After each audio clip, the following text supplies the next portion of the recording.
Hi అండి, welcome back to our channel. ఈరోజు recipe వచ్చేసి చేపల పులుసు అండి. చేపల పులుసు అంటే అందరికీ ఇష్టం ఉంటుంది కదండి. మట్టి పాత్రలో వండుకుంటే ఆ రుచే వేరండి. ఒకసారి మీరు కూడా ట్రై చేయండి.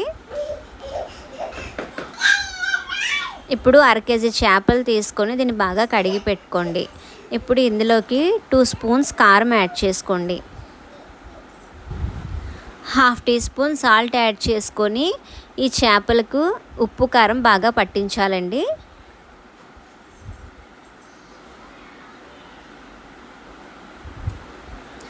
ఇలా ఈ విధంగా పట్టించిన తర్వాత దీన్ని ఒక బౌల్లోకి తీసుకొని ఒక 5 to 10 మినిట్స్ పాటు పక్కన పెట్టేసేయండి.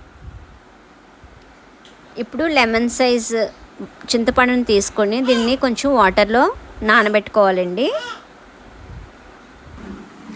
ఇప్పుడు మ్యారినేట్ చేసి పెట్టుకున్న చేపల్ని వేయించుకోవాలండి. దీనికోసం స్టవ్ మీద ఒక పెనం పెట్టుకొని అందులోకి కొంచెం ఆయిల్ యాడ్ చేసుకోండి.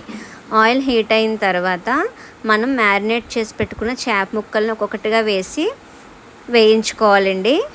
అవి వేగేలోపు స్టవ్ పైన ఒక కడాయిని పెట్టుకొని అందులోకి కొంచెం ఆయిల్ యాడ్ చేసుకోండి. ఆయిల్ హీట్ అయిన తర్వాత 2 మీడియం సైజ్ ఆనియన్స్, ఒక టమాటా, 4-5 పచ్చిమిర్చిని ఇలా చిన్న ముక్కలుగా కట్ చేసుకొని దీన్ని బాగా వేయించుకోవాలండి. ఇవి వేగేలోపు చేప ముక్కల్ని ఒక్కసారి తిరిగేసుకుందామండి.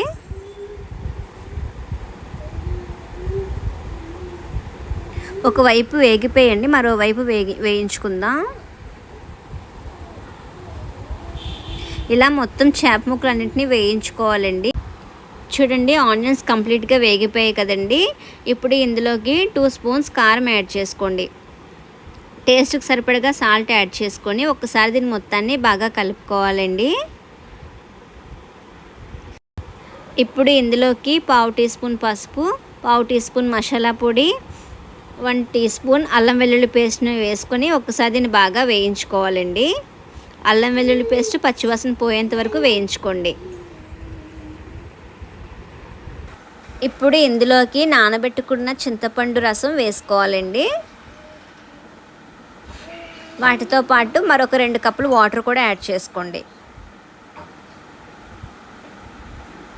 దీన్ని మొత్తాన్ని ఒక్కసారి బాగా కలుపుకొని మరిగించాలండి. ఇప్పుడు మనం వేయించి పక్కన పెట్టుకున్న చేప ముక్కలను ఇందులోకి ఒక్కొక్కటిగా వేసేసుకోండి.